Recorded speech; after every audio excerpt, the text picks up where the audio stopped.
Good morning, students. Welcome to online classes provided by MDN Public School Class. आज हम class 12 history के part 2 में पढ़ेंगे। एक बार हम देख लेते हैं कल हमने क्या पढ़ा था बेटा। बंधुत्व जातीय वर्ग चैप्टर 3 में पढ़ा था हमने क्या कि महाभारत का समालोचनात्मक संस्करण कैसे तैयार किया जाता है। कि 1919 की बात हुई थी, उस समय देश गुलाम था। तो उस समय क्या था कि महाभारत को उसके बाद दोबारा से अध्ययन किया गया और उसको लिखा गया। उसमें मुख्य भूमिका किसने अपनाई थी बेटा? वी.एस. सावरकर ने। और उसके बाद उन्होंने क्या किया, बहुत सारे विद्वानों ने अपनी अपनी पांडुलिपियों को इकट्ठा किया, उसमें से बहुत सारे श्लोकों का चयन भी किया, अर्थात उनमें से श्लोकों को ढूंढा और वो श्लोक चयनित किए जो सभी पांडुलिपियों में थे। और उसके बाद लिखा है, उसको लगभग लिखने में 47 ईयर्स लगे और 13,000 पन्नों के अंदर उस ग्रंथ को लिखा गया और उसको फिर बांटा भी गया।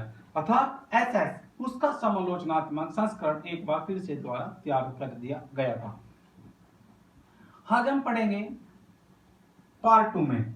इसके पार्ट 2 का देखते हैं। सभी विद्यार्थी देखें कि डिस्क्रिप्शन के अंदर आपको प्रीवियस वीडियो का लिंक भी दिया जाता है। आप होमवर्क पढ़ते हैं तो डिस्क्रिप्शन के अंदर आप प्रीवियस वीडियो को जरूर देखें और अपनी पुस्तक का भी सहारा लें। जैसा कि देखा, आर्थिक संबंधों के अध्ययन, संसाधन एवं प्रतिष्ठा में पढ़ेंगे हम आर्थिक संबंधों के अध्ययन से जो हमारे आर्थिक संबंध थे, इकोनॉमिक्स रिलेशन थे, उससे हमें पता लगा कि जो दास है और भूमिहीन खेतीहर मजदूर, ये आर्थिक संबंध, जब हमने आर्थिक संबंधों के रिलेशन के बारे में पढ़ा तो हमें पता चला कि जो दास, भूमिहीन खेतीहर मजदूर, मछुआरे, पशुपालक, कृषक, मुखिया, शिकारी, शिल्पकार, वणिक, राजा आदि सभी का सामाजिक स्थान इस बात पर निर्भर करता था कि आर्थिक संसाधनों पर उनका नियंत्रण कैसा है। क्वेश्चन आता है कि उनका आर्थिक संसाधनों पर नियंत्रण कैसा था बेटा?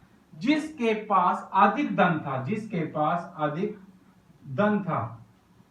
पास अधिक धन था या अधिक पैसा था, अधिक धन होने के कारण जिसके पास, या तो कोई मजदूर है या दास है, किसी के पास, जिसके पास अधिक धन होगा तो आर्थिक संसाधनों पर भी उसका ही नियंत्रण होगा।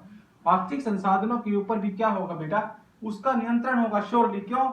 उसने क्या कहा भी आर्थिक संबंधों के अध्ययन से जब हमें पता लगता है कि मजदूर, खेतीहर, मछुआरे, शिल्पकार, वणिक, तो किस निर्भर करता था उसकी आर्थिक संसाधनों पर उनका नियंत्रण कैसा था। जिसके पास अधिक धन की मात्रा होती थी, उदाहरण के लिए आज का समय ले लें, आप आज का समय भी ले, उदाहरण के लिए क्या कह सकते हैं?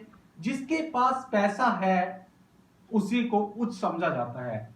आप लोग देखते हैं आज करंट की सिचुएशन भी ऐसी ही है बेटा, जिसके पास अधिक धन है उसी को पहले ही परफॉर्मेंस दी जाती है, जिसके पास कम है उसको कम। तो ये समय भी वैसा ही था। अब संपत्ति पर स्त्री पुरुष के भिन्न भिन्न अधिकार, जो संपत्ति थी उस पर क्या था? जो स्त्री और पुरुष के भिन्न भिन्न अधिकार थे। जो संपत्ति थी उस पर स्त्री और पुरुष के भिन्न भिन्न अधिकार थे। मनुस्मृति, जो मनुस्मृति है उसके अनुसार क्या था? मनुस्मृति के अनुसार पिता की मृत्यु के बाद, पिता की अगर मृत्यु हो जाती है तो उसकी संपत्ति पुत्रों में बांटी जाती थी। क्वेश्चन आता है कि पिता की मृत्यु के बाद उसकी संपत्ति पुत्रों में बांटी जाती थी, यह किस समृद्धि के अंतर्गत आता था? किस समृद्धि के अंतर्गत बेटा? मनुस्मृति के अनुसार। मनुस्मृति के अनुसार पिता की मृत्यु के बाद उसकी सारी संपत्ति किससे बांट जाती थी?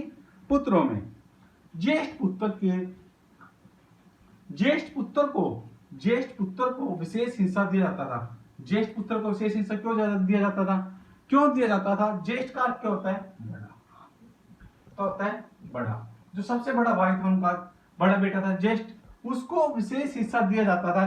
क्यों दिया जाता? क्योंकि वो सारे ही परिवार की देखभाल करना, सारे ही जिम्मेदारी उस पर होती थी। और क्वेश्चन भी आता है कि ज्येष्ठ पुत्र को विशेष हिस्सा किस समृद्धि के अनुसार दिया जाता था बेटा? मनुस्मृति के अनुसार ही दिया जाता था। विवाह के दौरान बहुत इंपॉर्टेंट पॉइंट है, there are the very important points है, ये थर्ड पॉइंट जो आपका वेरी इंपॉर्टेंट में आता है बेटा। विवाह के दौरान मिले उपहार पर स्त्री का अधिकार था।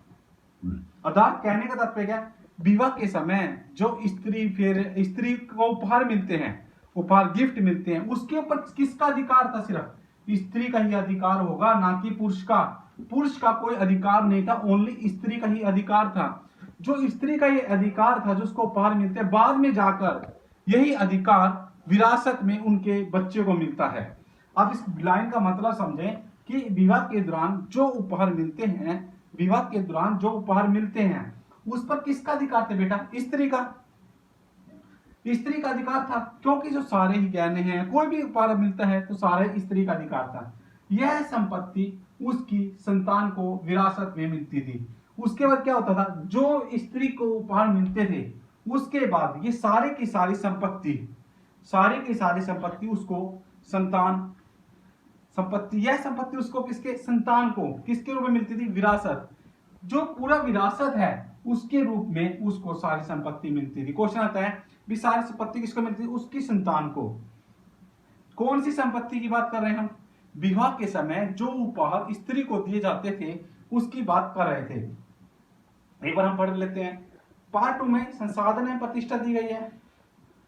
आर्थिक संबंधों के अध्ययन से, जब हमने आर्थिक संबंधों का अध्ययन किया तो पता चला कि दास, गुलाम, भूमिहीन, खेतिहर मजदूर, मछुआरे, पशुपालक, कृषक, मुखिया, शिकारी, शिल्पकार, वणिक, राजा आदि सबका सामाजिक स्थान इस बात पर निर्भर करता था कि आर्थिक संसाधनों पर उनका नियंत्रण कैसा है।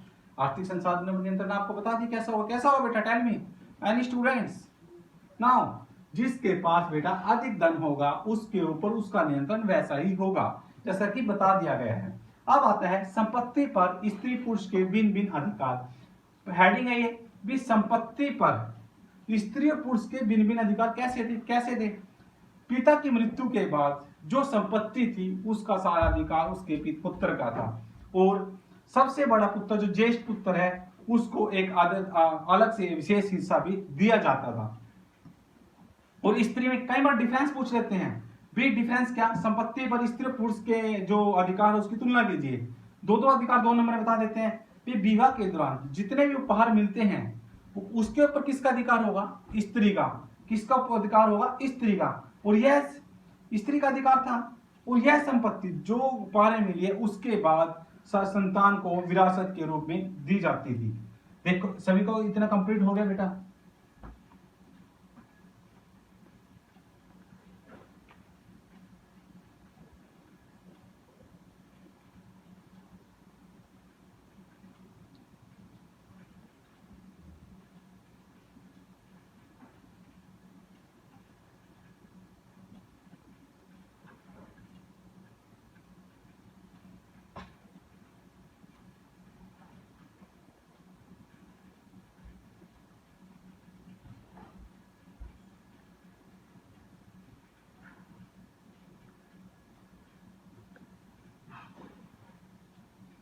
अब हम पढ़ेंगे साहित्यक। जो साहित्यक स्रोतों का इस्तेमाल है, जो साहित्यक क्या है बेटा? साहित्यक स्रोतों का इस्तेमाल। आप लोगों ने साहित्यक सुना होगा,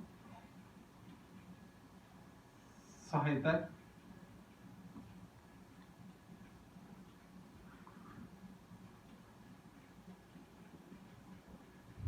स्रोतों का प्रयोग। जब साहित्यिक स्रोतों के प्रयोग की बात आती है तो उसके अंदर क्या था भी, किसी भी ग्रंथ का विश्लेषण करते समय इतिहासकार कई पहलुओं का ध्यान रखते हैं। उसने क्या कहा भी, हम किसी भी ग्रंथ का विश्लेषण करेंगे तो बहुत सारे पहलुओं का भी ध्यान रखेंगे। पहला क्या था? सबसे पहला था लैंग्वेज। क्या था बेटा? भाषा। क्या थी? भाषा। उन्होंने क्या कहा? भाषा क्या थी? या तो वो भाषा साधारण होनी चाहिए, क्या होनी चाहिए बेटा? साधारण, या होने चाहिए विशेष।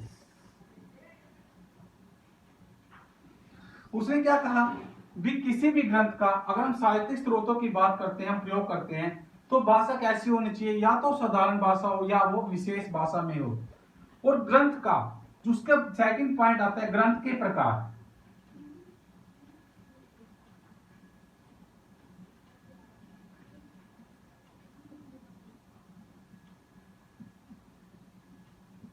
ग्रंथ के प्रकार क्या थे? ग्रंथ दो प्रकार का था। कौन कौन सा? मंत्र,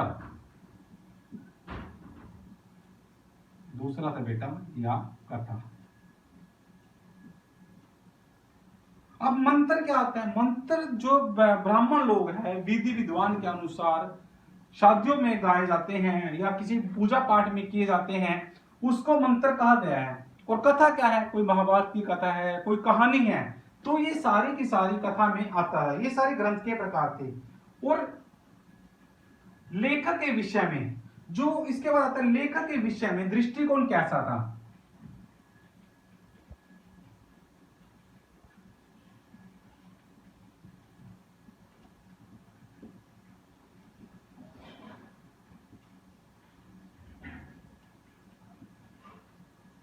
अब बात करते हैं दृष्टिकोण कैसा था लेखक के बारे में।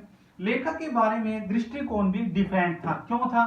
क्योंकि वो समझते थे कि जो लेखक है वो क्या करेगा, वो लेखक उसी के बारे में लिखेगा जिसकी ज्यादा चापलूसी करेगा। आप कुछ भी कह सकते हैं। जैसे एग्जाम्पल के लिए एक गुरु है, क्या है? गुरु। गुरु के नीचे कौन है? चेला। चेला के नीचे क्या है? कुछ भी लिख दें। तो उसने क्या कहा, लेखक का जो दृष्टिकोण था, अगर वो एक गुरु के प्रति, गुरु चेला है, कोई हम उसकी प्रेज करते रहते हैं, कोई कहते हैं चापलूसी, चापलूसी, हम उसकी प्रशंसा अधिक करेंगे, उसके बारे में अच्छा अच्छा लिखेंगे, वो सोचेगा कि हमें उसकी प्रेज हो रही है, लेकिन नहीं।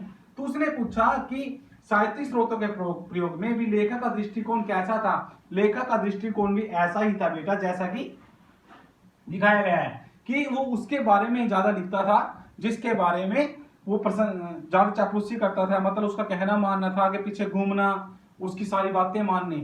ठीक है।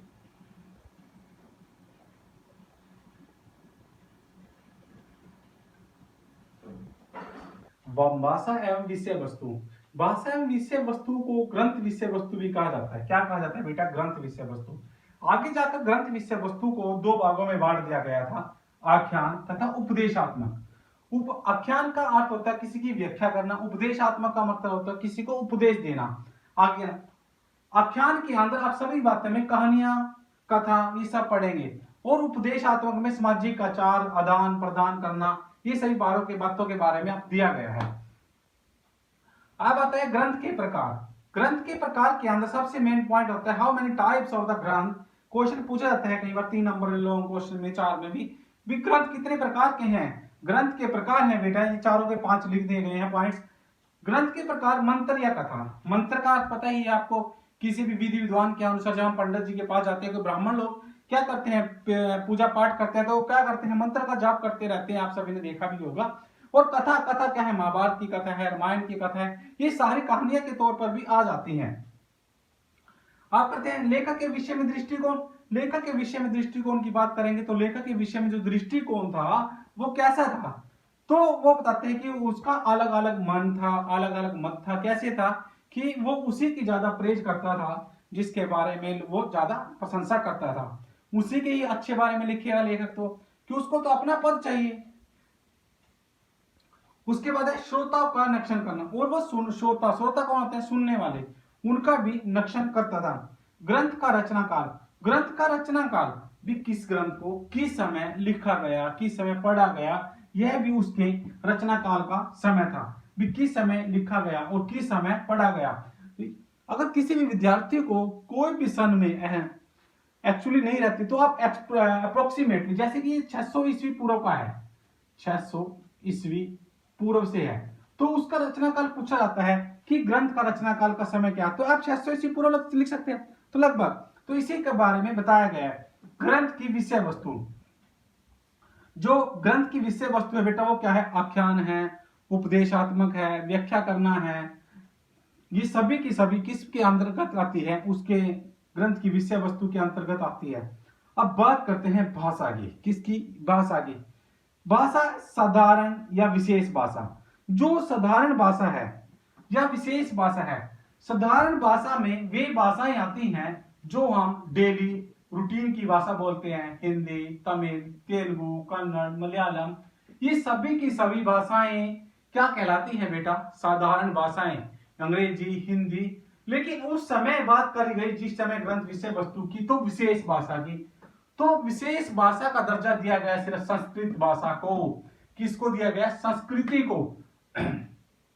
इस बात को ध्यान से देखें सभी विद्यार्थी कि भाषा साधारण भाषा में तमिल, तेलुगु, हिंदी, अंग्रेजी, मलयालम सभी प्रकार की भाषाएं इसमें साधारण भाषा में आती हैं। और विशेष भाषा किसको कहा गया? संस्कृति भाषा को कहा जाता है। संस्कृति भाषा को कहा गया कि विशेष भाषा संस्कृत भाषा का दर्जा है। अब देखते हैं दोबारा फिर एक बार क्या बताया था। ग्रंथों के प्रकार में पूछेगा मंत्र या कथा, लेखक के विषय में दृष्टिकोण, श्रोताओं का लक्षण, ग्रंथ का रचना काल का समय क्या है, ग्रंथ की विषय वस्तु और भाषा। भाषा क्या है बेटा? साधारण भाषा या विशेष भाषा। विशेष भाषा कौन सी है? संस्कृति।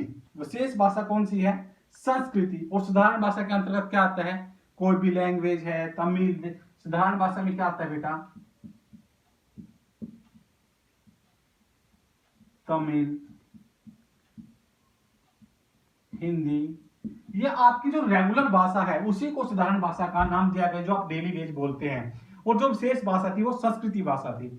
आज आपने क्लास +2 हिस्ट्री चैप्टर 3 बंधुत्व जाति एवं वर्ग का पार्ट 2 पढ़ा है। कल इसका हम पार्ट 3 देखेंगे आगे। इसका डिस्क्रिप्शन के अंदर लिंक भी दिया गया है। आप जब विद्यार्थी उसको देखें। Thank you. Have a good day. Stay home, stay safe. और सभी विद्यार्थियों से फिर एक बार बता रहे हैं कि आप जब भी आप कोई वीडियो देखते हैं 15-20 मिनट की, तो आप स्टार्टिंग देखते हैं 2-3 मिनट, उसके बाद आप बंद कर देते हैं अपने मोबाइल को। ऐसा मत करें सभी विद्यार्थी। उस वीडियो को पूरा देखें, उसने वो देखें और समझे कि सर ने क्या लिखा है। अगर किसी की साउंड में कोई प्रॉब्लम है तो सभी स्टूडेंट्स हेडफोन भी यूज करें। आप लीड है आपके पास तो उसको कान में लीड लगाकर सुने कि क्या बताया गया है, क्या नहीं बताया गया है। कई बार वॉल्यूम भी कंप्रेस से भी कम हो जाती है। तो सभी विद्यार्थी इस बात पर भी ध्यान रखें कि आप अपने कान में ईयरफोन, लीड यूज करके आप वीडियो को देखें, तो एक बार आपको अच्छी समझ आएगी। और वीडियो लेक्चर पढ़ने के बाद आप अपनी पुस्तक को जरूर पढ़ें। पुस्तक पढ़ने के बाद ही आपको ज्ञान होगा कि हमने आज इसमें क्या पढ़ा है। Thank you. Have a good day. आपका दिन शुभ हो।